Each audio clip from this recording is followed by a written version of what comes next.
This is what Edward R. Murrow said. This is what he said as the bombs fell on London.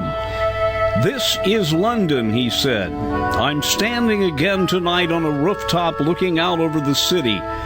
In the course of the last 15 minutes, there has been considerable action in the sky. But at the moment, there is an ominous silence hanging over London. But at the same time, that silence has a great deal of dignity.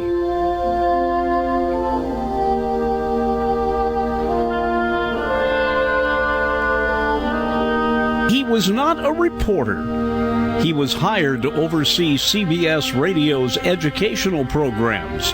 But as war was approaching, CBS changed his role and told him to report.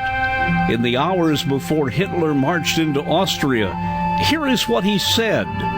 Here is what Edward R. Murrow said. This is Ed Murrow speaking from Vienna. It's now nearly 2:30 in the morning, and Hitler has not yet arrived.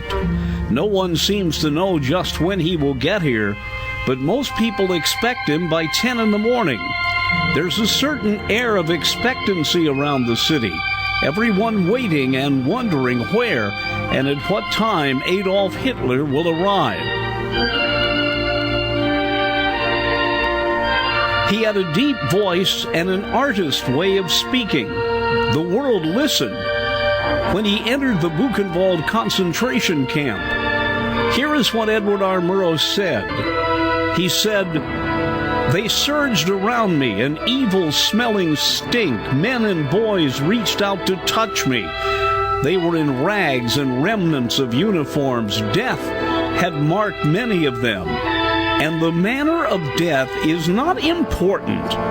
Murder has been done here at Buchenwald. I reported what I saw and heard, but only part of it.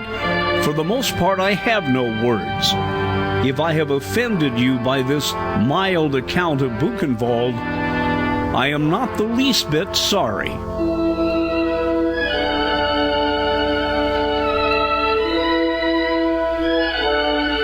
He was not a newsman, but he revolutionized American broadcast journalism. And when he flew in a bomber over Berlin, this is what he said. This is what Edward R. Murrow said. "The incendiaries from the preceding waves have made the place look like a badly laid-out city with the street lights on. The 4,000-pound explosives are bursting below like giant sunflowers gone mad.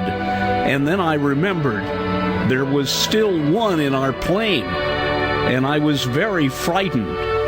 Berlin was a kind of orchestrated hell, a terrible symphony of light and flame."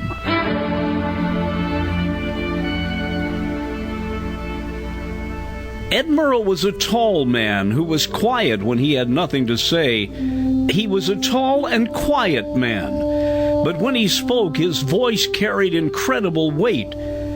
And on television, addressing the increasing tyranny of Senator Joseph McCarthy, here is what Edward R. Murrow said.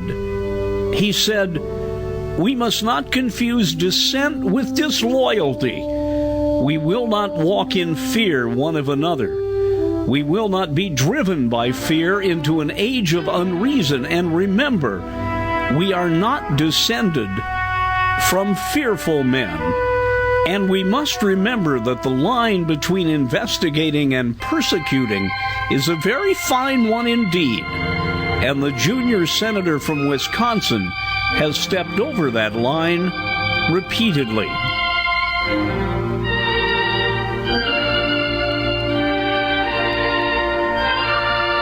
And when he addressed his fellow broadcasters in Chicago in 1958, here is what Edward R. Murrow said. He said, "If there are any historians 50 or 100 years from now, and they look at the programs of 1 week of our 3 networks, they will find evidence of decadence, escapism, and insulation from the realities of the world in which we live. This instrument can teach, it can illuminate, and yes, it can even inspire. Otherwise, it is merely wires and lights in a box.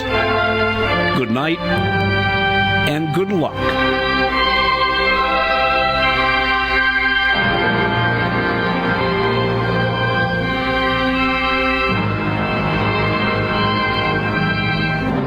That is what Edward R. Murrow said. That is what he said.